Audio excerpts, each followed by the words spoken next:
When you hear The Great Gatsby, you probably think of champagne, roaring parties, all that glitz and glamour of the 1920s. But here's the thing. F. Scott Fitzgerald's book isn't a celebration. It's more like an autopsy. So today, we're going to pull back that shiny gold curtain and really look at the moral rot, the emptiness that's just festering right underneath the surface of it all. All right, here's our roadmap. We're going to break it all down into 5 parts. We'll start with the setting, then get into the messed up people who live there, and finally land on the one impossible dream that really just blows the whole thing up. Okay, let's dive in. The scene is Long Island, summer of 1922, and this place is split right down the middle into 2 worlds that are completely different. And you need to understand, this isn't just geography. This whole setup is the engine for the entire story's conflict. And at first, wow, this world is just intoxicating. Our guide, Nick Carraway, finds himself living next door to the one and only Jay Gatsby, whose place is basically ground zero for a party that never, ever stops. People just flock to it, right? Fitzgerald says they come and go like moths, which is just the perfect image, isn't it? Something beautiful, flickering, but also kind of doomed and drawn to something that'll burn it up. This is the big illusion, and it is glorious. But even in this playground for the rich, there is a very strict social ladder. Over in East Egg, you've got the old money, the aristocrats, the Buchanans living in these massive, tasteful white palaces.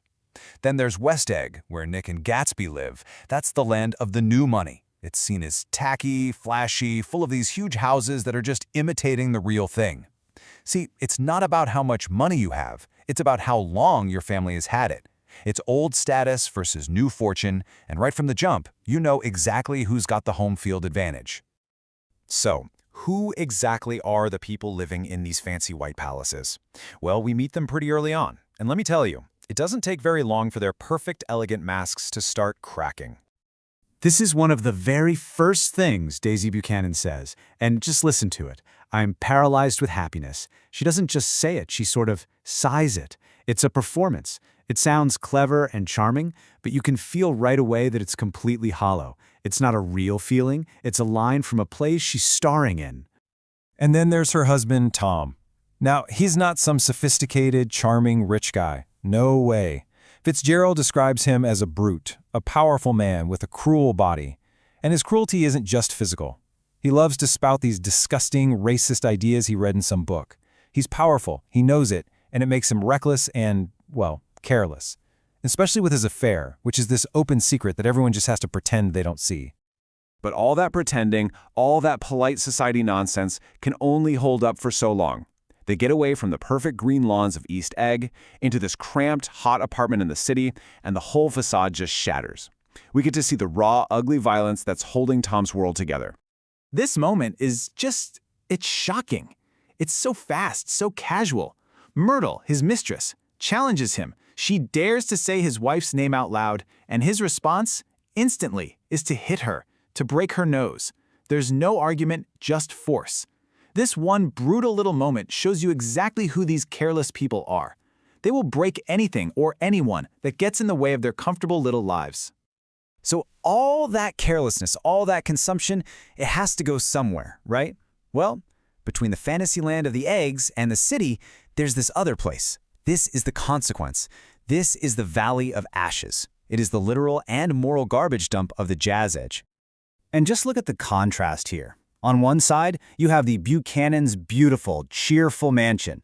And on the other, you have a solemn dumping ground where the ash from the city's factories piles up like these grotesque gardens. This is the hidden price tag for all those parties. It's the waste they create. And for them, it's just a gray smudge they speed past on the train.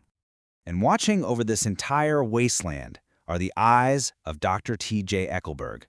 They're just painted on an old faded billboard for an eye doctor, but in the story, they feel like the eyes of God, a God who sees everything.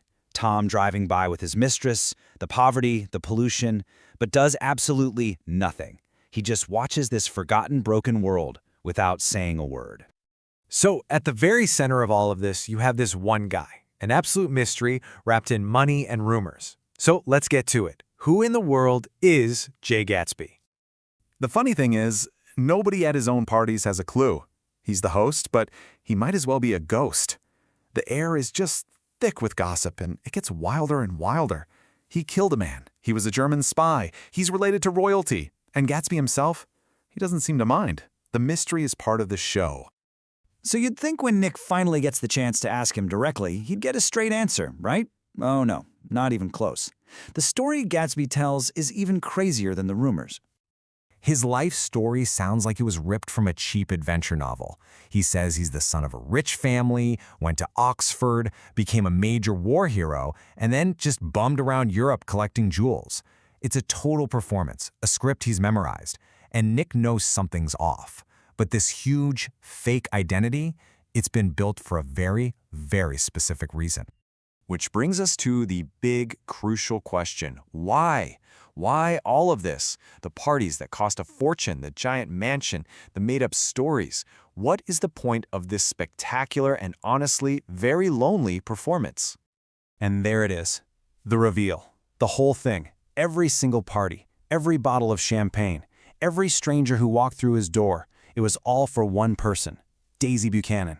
He built this entire universe on the tiny, fragile hope that one night she might just wander across the lawn.